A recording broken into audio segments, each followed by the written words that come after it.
Welcome to From the Shed End. Myself, T.Dot Theo. How you doing?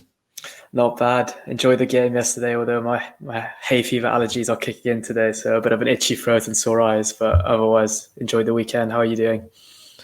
Yeah, I'm good. I'm good. The same. I kind of felt it last week. I think when we were recording the podcast last week, and stupidly, I've actually got the windows open now. But yeah, no, I think the same. Hay fever's sort of here.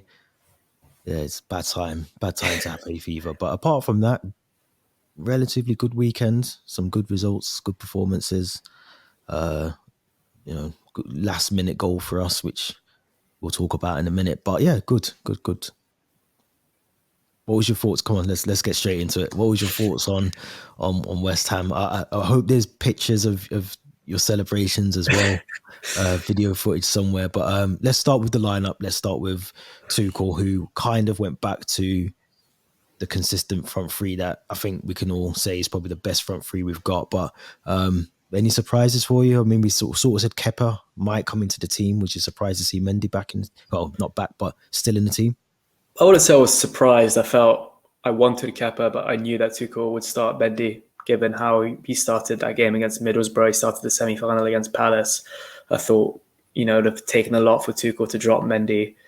But I think both of us, we said we wanted to see Kepa. So I wouldn't say it was a surprise. It was more of a disappointment. But that being said, I don't think Kepa or Mendy would have been challenged much in that game. I don't think West Ham threatened a lot. Otherwise, I thought the lineup made sense. Christensen pulling out right before kickoff with stomach cramps, which is something he's done a bit recently. I think Sarri said it back in his one season in charge. He said that he suffers from nerves before kickoffs. And that's why headaches as well. I'm sure he's headaches. Like migraines. Yeah. When you kind of feel like as a professional athlete or footballer, you need to be able to cope with that pressure. So the whole nerve thing doesn't really seem like a valid excuse, especially, minutes before kickoff when you've got a game plan, you've got tactics ahead of the game. You expect every single player that's on that team sheet to be able to play and not pull out 10 minutes before kickoff. But that being said, I feel like it was Chalobah's been calling to start these type of games. And I thought he was one of the really, really promising in that game, played really well. He had his kind of cameo little slip at one point. I'm not sure he spotted that, but he did make that one little slip. But luckily, West Ham didn't capitalize on that. Just how Mendy at one point had a bit of a dodgy clearance, and West Ham didn't capitalize on that either. But otherwise, I was pretty happy with the lineup. Kante, Jorginho in midfield, I thought they both had a very decent game, penalty aside. So now I was pretty happy with the starting 11. Yeah, I think it's one thing I don't always want to do on here, but I think we have to, after yesterday, is give West Ham some credit, because I feel like they came into the team with a weakened squad, if you want to call it that. No Bowen, Antonio was on the bench, Declan Rice, I think Lanzini might have been on the bench as well. So there's 4 key players. Obviously, I think they've got Frankfurt on Thursday, big game for them. So credit to them. I thought they done what they needed to do and try and sit back, soak up the pressure. I thought Craig Dawson was probably the best player on the pitch until the penalty and the red card. I thought he was immense. A lot of blocks, last ditch tackles. I thought he was brilliant. But in terms of Chelsea, Ballon Dawson is what they call him, the West Ham fans. And even up until the red card and the penalty, I thought he was. Yeah, he was good for West Ham. So credit to them, because I think they came with a plan to sit back, defend, make it difficult, and they did that. If you think back to the first half, it was. I'm not going to say it was a poor performance, because I don't think it was. I just think it was it was one of those games where you kind of think if only we had Cesc Fabregas still at the club, or we had a Juan Mata, or we had a Kevin De Bruyne, we had someone that can just unlock something. Yeah. And we don't have that. And that's watching games like that shows you what we've both said on here before. There's certain players that we just haven't replaced, and it's games like that where you just need someone to do something, a bit of creativity, change the game. Just because we were trying, I think might have been the second half, but I think Timo Werner, beautiful ball over to Kai Havertz. I think a bit too much on it, but it's things like that. We just don't have someone that can come in and do that. And I don't know what the first half was. You being there, but I don't know what it was like for you. But it was almost fall into sleep kind of football, where you're just seeing there's no pace of the game, very slow, side to side, not trying to get the ball forward, looking to go back to men. It was very sort of that a lot of the time. But did you ever think we were going to get a goal? I suppose, you know, it was that kind of game where you think we might drop, you know, 2 points here. We might draw. It felt like that Newcastle game last month all over again, where it was 0-0 until the very end, and you just felt like you're getting ready to go home with 1 point and, you know, analyze a 0-0 draw, or maybe even the Palace game a couple months ago. But like you said, I felt like we did lack a bit of a Fabregas or someone like who could unlock something in that game. That being said, I thought the Marcos Alonso pass to Pulisic was brilliant. It was brilliant. That was maybe that moment of magic we needed. That just, you know, a bit of flair, a bit of energy. But no, it was a very lackluster performance, particularly that first half. Credit to West Ham, they probably went into that game with the intention of defending and maybe playing out for a draw on 1 point. I thought we were the better side. I did think we were the better side. We had most of the ball, but like you said, we just didn't create enough. I don't think we registered any real kind of shot on target until our goal. But you know, it's those type of games where you're just happy to get the 3 points regardless of the performance, especially at this end of the season. You don't care how ugly the wins are, but just as long as you get the 3 points. And I think that, like we said on previous podcasts, it was a must win for us. It was a must win given how Arsenal was so close, and it gives us a bit of breathing space now. I think we just need 7 points, if I'm not mistaken, from our remaining games to secure top 4. I say secure top 4, but I want third. I want third for sure. So no, I'm just glad we got the 3 points. I mean, it's going to be an interesting week. We've obviously got big games coming up. We've got Manchester United, and then we've got Everton after that. So if you can pick up 6 points there, you kind of think to yourself, you know, we've done it almost. And I think I'd be very surprised now. I think this game on Sunday was massive because I think had we lost that, you know, it changes the game against United completely. Not to say that you know, it's not as important. It's just as important as the West Ham and the Everton game. But I think going into that game off the back of getting 3 points at the weekend, coming into this game now, you kind of fancy chances as well, especially after the way that Arsenal dealt with United at the weekend as well. They're on that sort of weird form that they've had all season. But I thought, you know, it's hard to sort of criticise the team yesterday because, you know, Mendy picking up a clean sheet, which, you know, we leaked 11 goals in the last 3 games at Stamford Bridge. So to get a clean sheet, I know, you know, a couple of months ago we were talking about Mendy,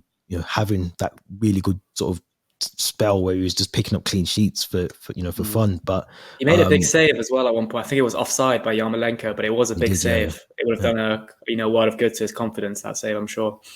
Yeah, I know I spoke to you after the game. I think it was Kevin Campbell that was on Sky, but I mean, it was a penalty. I'm sure I'm going to ask you the question anyway. I know you're going to say yes, but clear penalty. I felt it was a little bit harsh in terms of the red cards. And the only reason I say that, he's kind of the last man, but he's not. But I think it's not the fact it's last man. I think it's you know, obstructing a goal opportunity, which is what he did. You know, he does pull him back. There was talk of it being outside the area, the first contact. But for me, the contact's made in the box. What's your thoughts on that before we talk about the actual penalty? But it was for me, it's a penalty.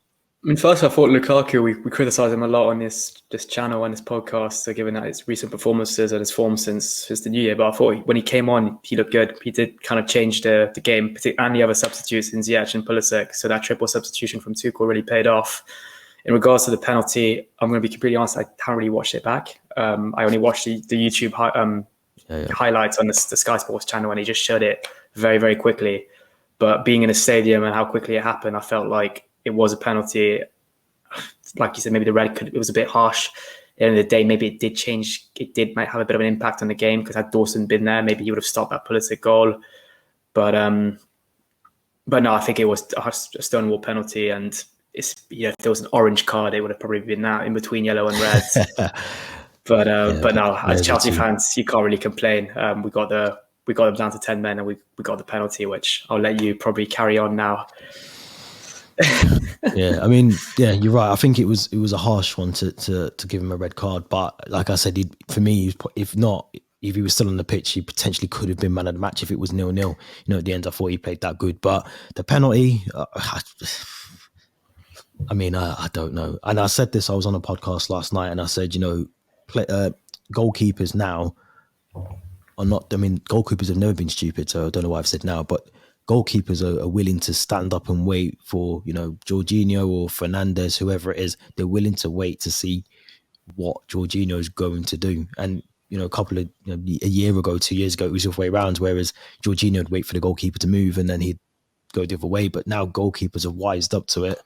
They're happy to stand there and just wait. And it almost puts the penalty taker off, I think. You know, it almost took Jorginho off what he wanted to do. Because I don't know what it was like there, where there was a sort of massive moan or groan or whatever it is, but a lot of swear words. But I'm sure, you know, I just can't get my head around it. Sometimes you've got to mix things like that up. I think it's okay to do that style of penalty when you score. It looks amazing, but when you miss, I'm thinking back to Lewin. I think it was for Fulham. I think the worst penalty I've ever seen last season, was it? Yeah.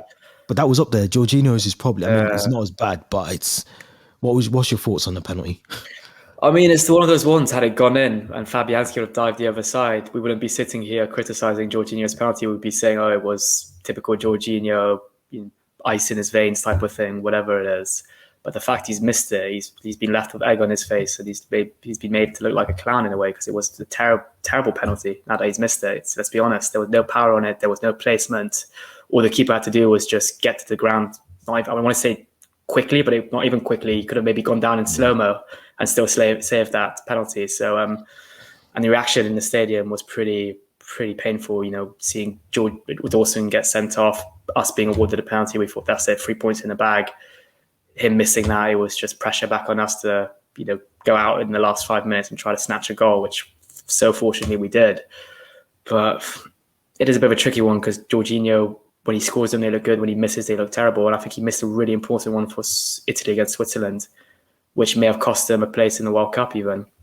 So you do wonder if that's playing on his mind as well. But you got Tuchel now in the dressing room. Does he switch it up? Lukaku was in the pitch. He won the penalty. He's got a very good record from the spot.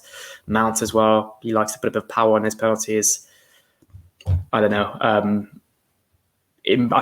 Another one, Jorginho might even be gone in the summer, so it may not be even a debate we could be having next season. But very poor penalty. But like I said, fortunately, it didn't really impact the final score. And I'm going to be honest. I agree with everything you said, by the way. But I'm going to be honest. The goal, I don't actually remember it, because by the time the goal hit the back of the net, I was off celebrating. But I remember Alonso was brilliant. I thought he had a lot of players had brilliant games. Like I said before, they didn't play. I think West Ham just set up in a way that was very difficult for us to break down. So it's not that anyone played bad, but I thought Alonso deserved the man of the match. I think he was, again, we talk about unsung hero. You know, he's been criticised a lot throughout his time at Chelsea for certain things. I thought the West Ham fans were disgusting for the chants, you know. I've got no words for it. I think it's disgusting, you know. And if that was any other club, I'm sure there would have been a lot more made of it than there has been. But I thought he done what he needed to do. He shut them up with a brilliant pass into the box, and obviously Pulisic on the end of it. But as I said, I don't remember the goal. I'm hoping you do, but I don't remember the goal at all. I was off celebrating, sort of causing as much noise as I can. But what did you think of the goal? Brilliant goal. Obviously, we kind of deserved it when you think about how well we did play to try and break West Ham down. But what was your thoughts on the goal? No, it was a brilliant. I think it was Mount to Alonso, and then Alonso, one of his trademark moves we've seen this season is that kind of low cross into the box, which reaches one of our offensive players. I think it was Mount against Leeds at Stamford Bridge. It was a similar Alonso cross that reached him, and he scored. And it felt like that again. This time it was Pulisic who found the cross and slotted it in, which was a very good finish as well. Fast touch. I don't think people realise that's quite a difficult shot to pull off, and fortunately he did it. Similarly to you, I've watched a few replays of the goal, but the actual moment in the stadium, the shot came off, all of that, and lost my voice after, which you shouldn't really be doing nowadays with VAR, because you could be left to look like a fool if it's ruled off afterwards. Yeah, but true. In the heat of the moment, I went topless and celebrated, and it felt like we deserved that. You know, it was boiling to that moment, and West Ham, like you said, they were being so scummy, those fans, during the 90 minutes. So I felt like it was a bit of karma, but no, great link-up play between Mount, Alonso, and Pulisic. And Pulisic coming off the bench, he had a big impact, like Ziyech and Lukaku. So credit to Tuchel for making that change. Yeah, I agree. And one thing I really hate as well, but paid off, was bringing on free subs at one time. I really hate seeing that, only because sometimes it makes me wonder: does the manager not really have a plan? Is it just throw everything into one pot and see what happens? And it kind of felt like that, but it paid off. I thought that there was a lot of criticism about bringing off the plays that he did in terms of who he brought on, but it worked. I thought Lukaku, not just to win the penalty, but I think he was actually what we needed in that kind of game to kind of disrupt the defense. And we've got to remember, it was a makeshift defense. They didn't have Zuma in that back line as well.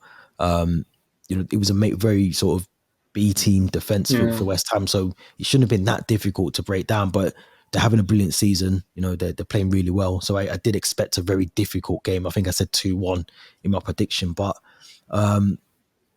I thought, Hakim Ziyech came on, done a very decent job at right wing back as well. So we're talking about defenders. Thomas Tuchel after the game did confirm that Rudiger is going to be leaving. He didn't say where, but I think obviously now it's common knowledge now that it is going to be Real Madrid's 4-year deal. Apparently, I've just been reading as well, he's taken a pay cut in terms of going to Real Madrid, but obviously the sign-on fee, the signing-on fee is going to be astronomical. I think it's in the region of 10, 15 million, probably more. So has he really taken a pay cut? Probably not, because he's got it in his sign-on fee. But I mean, it's kind of been on the cards. We spoke about it in depth, I'm pretty sure, months ago when we spoke about losing, potentially Silva at the time, Aspilicueta, Christensen as well. It kind of feels a bit more, obviously now it's been confirmed, it feels a bit more, not panic stations, but I don't know, maybe you feel differently, but for me, I feel a bit like we've got to get this right in the summer, otherwise we could be in trouble with just relying on, Trevor Chalobah and Thiago Silva, Aspilicueta. Yes, there's players but that can come back in from loans, but we need, and Koundé's potentially not someone I really am favouring towards. So what's your thoughts on Rudiger, first of all, departing after the kind of performances he's been putting in as well? But what's your thoughts on Rudiger? Firstly, I think even Tuchel confirmed it yesterday. Had it not been for the sanctions, I'm almost 99% sure that he would have stayed. He would have stayed if it wasn't for the sanctions. Yep. I think since it was the 13th of May on our club birthday, the sanctions were confirmed. So that's almost well over a month now of having these sanctions in place. You feel like in that month something would have got sorted for sure. You look at the passion he showed in that when he scored that long range goal against Brentford, the header against Real Madrid. That's a player who loves the club, who wants to stay, who loves the manager, who loves the system, the fans. And you feel like he was desperate to stay. I feel his agent would have played a part for sure, whispering stuff in his ear, probably wanting him to go abroad to Bayern Munich, a PSG, a Real Madrid to get more money. That signing on fee, a big chunky check as well for the agent himself. So that would have played a part. But like you said, we need some kind of plan, some kind of project in the summer to, I don't want to say rebuild. It's not a rebuild we need, but to find the right players to slot in and that can have an instant impact, which I think will be very, very tough. Because you look at how well suited Rudiger was in that Tuchel system.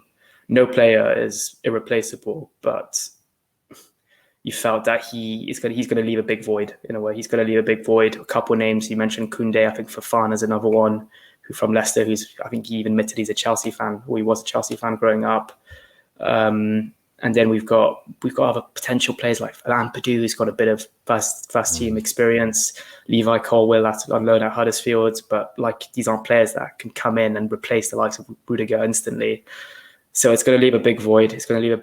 But we've just got to move on now. We've got to move on, and I feel like a small part of me really thinks like I mentioned, he wanted to stay, Rudiger, but if he really, really wanted to stay, he would have signed that contract September, October of last year. So there's that small part of frustration, and almost I'm pissed off with Rudiger himself for not having got it sorted earlier in the season. So we've just got to move on now and see what we can do in the summer. It's difficult because I feel like, yes, he should have signed a deal with us when he could have before the sanctions. And I almost have to remember that, and I don't know what I can't remember what his wages are now. And I think when we first heard about these massive wages, he wanted 400 grand a week or something, but to hear what he wanted and how close we were, because I think just before the sanctions, I'm pretty sure there was a sort of provisional it wasn't agreed, a verbal agreement had been made with the club and player literally just before the sanctions come in. But I suppose on the flip side, I do have to always remember that he's got to look after himself. You know, he's got to look after his family. I do get, obviously, monies and everything, but I suppose if someone's offering you money over here, and you do, well, I suppose you have to remember as well, we don't know what's going to happen with these new owners. You know, we don't know. Imagine all three pull out, and what happens then? You know, it's very unlikely, but it could happen. I suppose he's protecting his own future, but it's a sad one, because I think not just the fact that he loved the fans. I think after the last couple of months, we've seen how much the fans appreciate him, loved him, you know, chanted his name from the stands as well. But no one's bigger than the club, you know. And I said this for many players. I've said it I think I even said it about Rudiger at one point as well. So it's not disheartening, but obviously you see how much he's done over the last couple of months for Tuchel, on and off the field. I can imagine he's a big voice in the dressing room as well. But we have to get it right. I think, like I said, I don't really fancy Koundé. I don't know much about it, if I'm going to be honest. But what I do know is, I don't know if he's going to fit what we need. I don't know. I don't fancy any of the loan, Ampadu coming back. I just don't. Whoever comes in has got to gel with whatever Tuchel, whether it's a back four, back three with the wing backs. They've got to gel with the team, and it's got to work. But it's I don't know. It's difficult. We've got to get that right. We can have the best. Yeah. We could have Werner, Havertz, and Lukaku scoring 20 goals a season, but if we're leaking goals at the back, it's pointless. So we need. You do wonder as well if he was playing James as a right centre back, maybe trialing that out, expecting Rudiger to leave. That could be an option, but no, it's something that we need to sort out this summer. And I agree, even though Colwill and Ampadu have had amazing loans this season or performances out on loan, you don't really feel like they're the right profile of players. League. Exactly. They're not going to win you the Champions League, whereas Rudiger was that player you want to bring into a Champions League final, like I always say, and, you know, guarantee you to put in a good performance, even wind up the opponents, which we used to love to see at times. So big void to fill, definitely. Yeah, definitely. We've got to move on. Obviously, you know, he's only a player. This club's still there.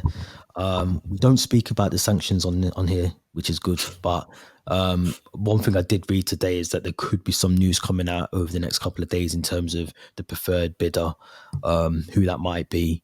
But I just think now, for me, I don't care who it is out of those three. I just want someone to come in with the intentions of doing the right thing for the club.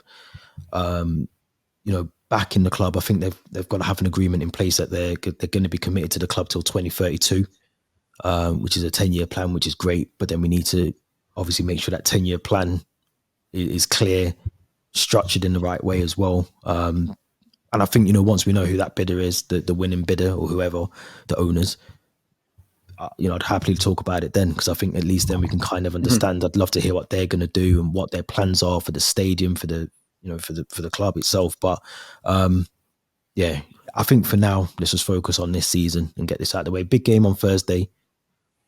What's your thoughts before we wrap up? I mean, let's talk about the two games, because I think for me, the Sunday one's going to be a bit more after watching Everton. You know, close to home for you as well. Close to home, and obviously Frank Lampard. It's going to be a crazy game, because I want us to win, obviously, but at the expense of Frank Lampard potentially. I think if we beat Everton on Sunday, I think they go down. Particularly how well Burnley are playing as well at the moment. You know, the new manager bounce or no manager bounce. You know, they haven't really appointed someone, but no, I'm still very, very nervous for Thursday's game, despite United's form, where we haven't won a league game at Old Trafford since 2013, and it was Juan Mata who got us the winner that day. So a lot has happened since then. And regardless of form, you look at Arsenal's form before we played them, it was atrocious. I think they had four defeats in a row, something along those lines. A lot of injuries, which is similar to what United are going through at the moment. And they still managed to put 4 past us at home, and we were awful. So I'm not taking anything for granted for Thursday.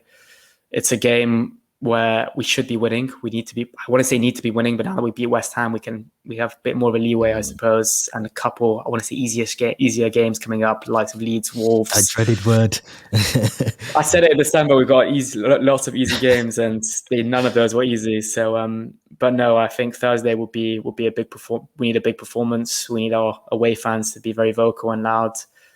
I think United will feel the pressure. They're probably going to go into the game as underdogs, which I hate in a way. I'd rather we go into the game as underdogs. But then, just a moment of magic from a player like Cristiano Ronaldo can change the game for them.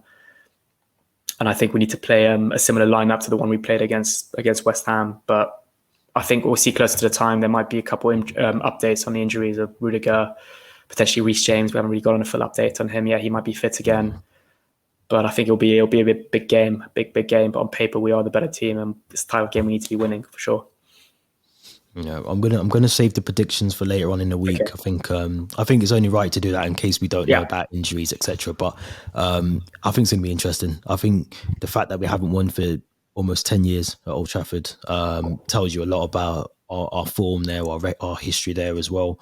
But I'm confident. I think going into these games now, I think for me it's just about having that confidence that we can get 3 points. And I think at this part of the season now, like you just said, we can kind of take our foot off the pedal a little bit. But I think as long as we can try and get, if we can get 6 points in the next 2 games, I think you said before, we only need 7, and we've got that kind of, and that's before the FA Cup final as well. So if we can kind of wrap up top 4, top 3, whatever, before that final, kind of gives you that added assurance that you're going into the final with nothing really to play for but the cup. Liverpool still have a lot to play for in that final. So I'd love to try and just get as many points as we can before the 14th of May and go into that game with just the cup to play for, knowing that we've got Champions League for next season wrapped up as well. But it is going to be tough. Ronaldo, big player. Fernandes, who, I'm sure a lot of people mocked at the weekend, could potentially come on and score a brilliant goal, get a penalty and score that. But I'm confident. I think that United team, very good players, but as a team, we should be beating them. Didn't Paul Scholes say, after speaking to Jesse Lingard, their dressing room's a disaster? Yeah, I feel like it's so divided, and they probably don't back Ragnick. There was stories of them mocking him and calling him Ted Lasso or whatever. So I don't think it's the happiest or most joyful place to be right now as a fan and then as a player, probably. Yeah, and we said a lot of these kind of things around. I think Ted Lasso was at the Arsenal game as well. Strangely, you just mentioned him. But we say these things and then we end up being charity FC like we did in midweek. That's true. It's going to be difficult anyway. Midweek games as well, I always find are a bit difficult. But yeah, I'm confident we can get a win. I'm going to save the predictions until later this week. I think Tuchel's press conference will be Wednesday. I think maybe Tuesday, but I think it'll be Wednesday. So we'll probably try and get the predictions out on Twitter by then as well. But Theo, let's wrap up. Thanks for joining me. For anyone who's listening on the podcast, not the podcast, it's not a podcast, is it? But if you want to listen to the podcast, you can do. Spotify, Apple Music. Episode 60 came out last Friday. So by all means, make sure you go and listen to that one as well. And all the other episodes we've got on there, they're worth listening to as well. You can see the socials at the top of the banner. So make sure you follow our social accounts as well. But most importantly, please subscribe to the channel. Smash the subscribe button and the like button as well. Leave your thoughts in the comments. Let us know your thoughts about West Ham, your thoughts about Manchester United. Are we going to beat them? Hopefully we do. And we'll be back later on this week with another video of From the Shed End. So thank you very much for watching. Until next time, stay safe.